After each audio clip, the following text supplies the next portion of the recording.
मजबूर है। कुछ ऐसा हो गया है बांग्लादेश में जिससे बिजली संकट बहुत ही चरम पे पहुंच गई है। प्रोटेस्ट हो रहे हैं, बांग्लादेश की हालत बहुत ही खराब है। एक तरफ कपड़े का व्यापार रुक गया है। वैसे ही जब एक तरफ से देखा जाए तो मोहम्मद यूनुस जब बने थे तो सोचा गया था बांग्लादेश में सब अच्छा होगा, सब चेंज हो जाएगा, बिल्कुल ही डेमोक्रेसी आ जाएगी। बट ऐसा हुआ है कि इसमें से कुछ नहीं आया है, बाकी बांग्लादेश गर्त में जाते जा रहा है। उनका टका करेंसी लुढ़कते जा रहा है, गरीबी फिर से बढ़ते जा रही है। वहाँ पे बिल्कुल ही ऐसी स्थिति हो गई है जिसको संभाल पाना लग नहीं रहा है मोहम्मद यूनुस के लिए पॉसिबल है। अब जब से जो बाइडेन ने उन्हें उनके सर पे हाथ रखा है तब से मोहम्मद यूनुस भारत को आंखें दिखाने लगे हैं और ऐसा भूल गए हैं कि पड़ोसी तो चेंज नहीं कर सकते। जैसा कि अटल बिहारी वाजपेयी ने कहा था कि दुश्मन चेंज कर सकते हैं लेकिन पड़ोसी नहीं। तो बांग्लादेश को भी ये नहीं भूलना चाहिए था। पर बांग्लादेश ने कुछ ऐसे ऐसे काम कर दिए हैं भारत के विरुद्ध। जब भारत मजबूर है उनके विरुद्ध में कुछ काम करने के लिए, जिससे बांग्लादेश को आज न कल फिर से रोना पड़ेगा और घुटनों पे आकर भारत से माफ़ी मांगना पड़ेगी, तब जाकर के सब ठीक होगा। चलिए आगे डिस्कस करते हैं कि अभी क्या चल रहा है बांग्लादेश में। देखा जाए तो भारत और बांग्लादेश के बीच में एक फ्रेंडशिप पाइपलाइन बननी थी। जो सतखीरा, जो भारत का टेरिटरी है, वहाँ से खुल्ला के लिए एक 65 किलोमीटर की पाइपलाइन बननी थी, जैसा कि रिपोर्ट में कहा गया है। और ये ट्रांसपोर्ट करती high speed gas, high speed oil और गैस गैस करती ये वहाँ से ट्रांसपोर्ट, जो कि 300 million cubic feet LNG daily supply होती है बांग्लादेश में। ऐसा प्लान था, लेकिन आगे यूनुस ने इसे सस्पेंड करने की सोची और भारत को ऐसा मजबूरी में एक अलग ही स्टेप लेना पड़ा। चलते हैं आगे। आगे क्या देखते हैं। एक भारत की कंपनी है एच एनर्जी, जो कि मुंबई बेस्ड कंपनी है। ये कंपनी 2009 में ऑपरेट होना चालू हुई थी भारत में। और ये कंपनी एलएनजी सप्लाई करती है उन सभी कंट्रीज़ को जो कि डिफिशिएंट होती है, जहाँ पे कि उन सभी पड़ोसियों में गैस की, नेचुरल रिसोर्सेज की कमी होती है, वहाँ पे ये एनर्जी सप्लाई करती है। और ये जो कंपनी है ये बहुत ही ज़्यादा नॉमिनल फीस में हर जगह एनर्जी सप्लाई कर देती है। आगे देखते हैं तो 47% डिमांड, जो गैस का डिमांड है उसको पूरा करने के लिए शेख हसीना सरकार ने भारत से ये एग्रीमेंट किया था। बोला जाए तो पेट्रो बंगला, जो बांग्लादेश की ऑयल गैस और मिनरल कॉरपोरेशन की एक गवर्नमेंट ओन्ड कंपनी है, उन्होंने भारत की एच एनर्जी से एक डील की थी। जो कि डील बांग्लादेश की शेख हसीना के सरकार के अंतर्गत हुई थी। जिस डील के अनुसार कहा गया था 65 किलोमीटर का एक पाइपलाइन बनेगा, जो 1 million tonne per day LNG जो है इंपोर्ट करेगी।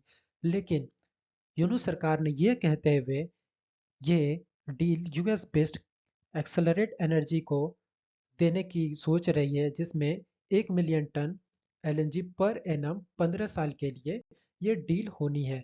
लेकिन यूनुस सरकार का कहना है कि ये जो डील से तब जा कर के ये डील 2021 में 2021 में ये डील बोले तो MOU ये साइन हुई एच एनर्जी, जो कि मुंबई बेस्ड कंपनी है, और पेट्रो बंगला, जो कि बांग्लादेश की कंपनी है, इन दोनों के बीच में हुई थी।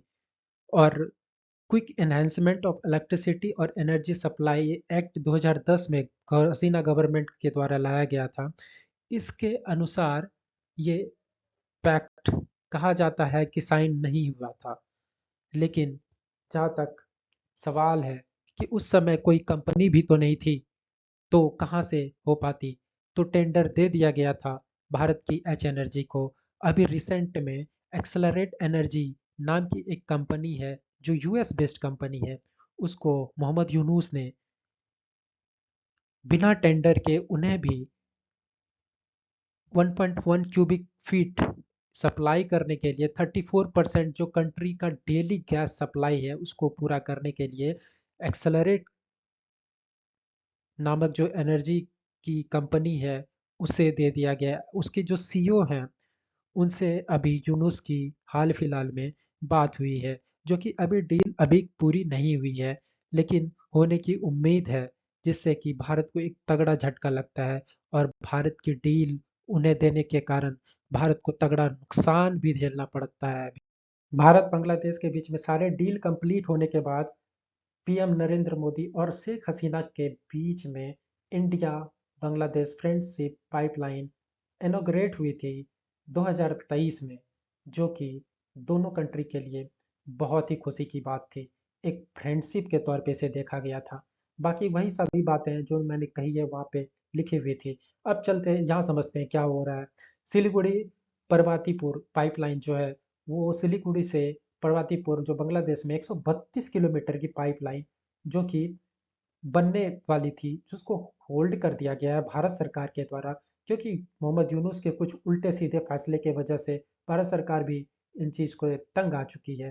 तो ये जो पाइपलाइन था वो उसका capacity 1 million metric tonne diesel per साल उसको कैरी करने वाली थी, लेकिन भारत सरकार ने उसे होल्ड कर दिया है।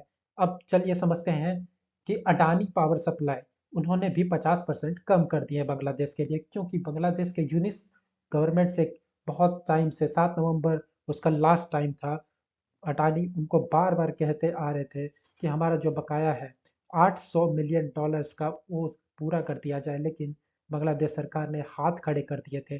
तो मजबूरन बांग्लादेश ने 50% उनका बिजली सप्लाई काट लिया था, जिससे कि बांग्लादेश की कैपिटल सिटी ढाका में पावर की बहुत ज़्यादा क्राइसिस हो गई थी।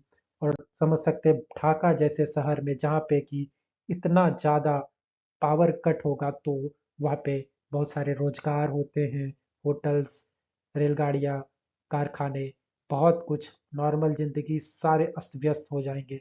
तो 6 घंटे का पावर कट ढाका जैसे शहर में बहुत बड़ी बात है। अडानी ने अभी रीपेमेंट करने की बात जो चल रही थी यूनुस सरकार और अडानी के बीच में, वो यूनुस सरकार ने अभी फिलहाल मान लिए हैं। ये घुटनों पे आने वाली बात है। अडानी ने बहुत मिन्नतें की थी कि पूरा कर दीजिए, बट यूनुस सरकार बार बार हाथ खड़े कर दे रही थी। लेकिन जब 50% की बिजली कट हुई, तब यूनुस सरकार के होश ठिकाने आए और उन्होंने वापस से पैसे रिपेमेंट करने के प्रोसेस शुरू किए, जिससे कि अडानी अब दे पाएंगे बिजली। 6 घंटे पावर कट प्रत्येक दिन 24 घंटे में। तो ये ढाका का एक देख सकते हैं एक ढाका में कितना पावर कट हो रहा है। तो अब दूर दराज के इलाकों में गांव, छोटे शहरों की बात तो आप भूल ही जाए। माताबारी पावर प्लांट जो कि 1150 मेगावाट की एनर्जी की कैपेसिटी है, कोल शॉर्टेज के कारण वो भी आउट ऑफ ऑपरेशन है। रामपाल पावर प्लांट जिसकी कैपेसिटी 1234 मेगावाट है, वो भी हाफ कैपेसिटी पे चल रही है। उसका भी कारण लैक ऑफ कोल है। कोल सप्लाई बहुत कम हो रही है बांग्लादेश में। इसका सीधा कारण है पैसे का भुगतान ना होना। बांग्लादेश में बहुत ही पैसे की शॉर्टेज चल रही है, उसके वजह से ये सब प्रॉब्लम बांग्लादेश में हो रही है। 22 पावर प्लांट जो है वो पार्शियली चल रही है या कम्प्लीटली शट डाउन है। ये सारी प्रॉब्लम बांग्लादेश में देखने को मिल रही है। इस बीच में यूनुस सरकार ने एक ऐसा फैसला लिया है जो कि भारत की भारत सरकार को भी और ज़्यादा परेशान करने वाली है। उन्होंने बांग्लादेश ने भारत से जो ट्रांसपोर्ट करते थे गारमेंट्स जितने भी गारमेंट्स, बांग्लादेश को पता ही है कि ग्लोबल हब है गारमेंट्स के लिए। तो वो गारमेंट्स ज़्यादा बनाते हैं तो ज़्यादा शिपमेंट भी करेंगे, ज़्यादा भेजेंगे भी। तो बांग्लादेश के लिए सबसे इजी होता था भारत के थ्रू भेजना गारमेंट्स, लेकिन उन्होंने अब एक ऐसा फैसला लिया है जिससे कि वो भारत से ना होकर के वो सारा सामान मालदीव्स के होके भेजने वाले हैं। मालदीव्स ने अभी कुछ समय पहले ही एक ऐसा एक ऐसा सर्विस लॉन्च किया है जिसमें कि सी टू एयर कार्गो ट्रांसशिपमेंट के नाम से ये सर्विस शुरू किया है मालदीव्स ने। इसके थ्रू इनका कहना है, मालदीव्स का कहना है कि दुनिया के जितने भी शहर हैं, जितने भी देश हैं, वो अपना शिपमेंट शिप के माध्यम से मालदीव्स ले आए। मालदीव्स यहाँ से अपने एयरवेज से बाकी ग्लोबली कहीं भी ये भेज सकते हैं। इनके पास वो कैपेबिलिटी है क्या? आपको लगता है मालदीव्स जैसे छोटे शहर में जिनकी आबादी 5 लाख भी नहीं है, 5 लाख के करीब है, वो पूरे वर्ल्ड की सारी पूरे वर्ल्ड की सारी शिपमेंट्स को यहाँ से भेज पाएंगे? चलिए समझते हैं। आप समझ सकते हैं कि मालदीव्स एक ऐसे स्ट्रैटेजिक लोकेशन पे है जहाँ से कि सारी बड़ी बड़ी शहर देश की एयरलाइंस यहाँ आती है। चाहे चाहे एमिरेट्स हो, चाहे टर्किश एयरलाइन हो, कतर एयरवेज हो, हर एक एयरलाइंस यहाँ से गुजरती है। तो बांग्लादेश के तो मालदीव्स के पास ये पॉसिबिलिटीज, ये कैपेबिलिटीज है कि वो भेज सकती है। पर फिर भी बांग्लादेश को ये बहुत ही ज़्यादा महंगा पड़ जाएगा, क्योंकि वो बांग्लादेश से शिप में भर के सारे सामान मालदीव्स लाएंगे, जो कि कंपेरेटिवली बहुत डिस्टेंस पे है। तो इनमें खर्चा भी उनको ज़्यादा आएगा।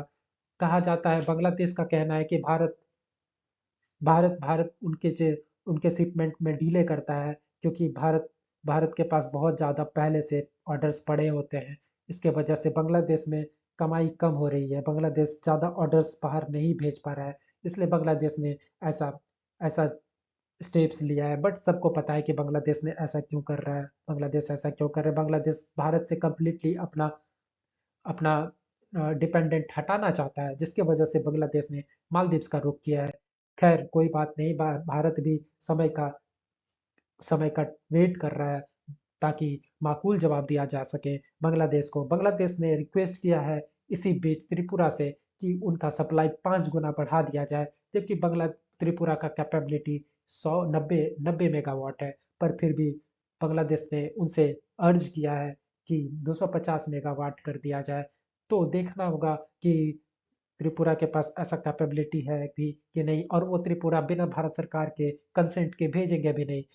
त्रिपुरा खुद ही, उनको बहुत ज़रूरत है बिजली की, बट फिर भी वो भेज सकते हैं, बट लेकिन फिर भी बिना भारत सरकार के मंजूरी के वो बिल्कुल भी। अतः अतः सरकार ने अडानी अडानी को एक एक प्रपोजल दिया और रीपेमेंट करने का प्रोसेस शुरू कर दिया है। वो 1400 करोड़ अडानी सरकार को पेमेंट करने वाली है बांग्लादेश।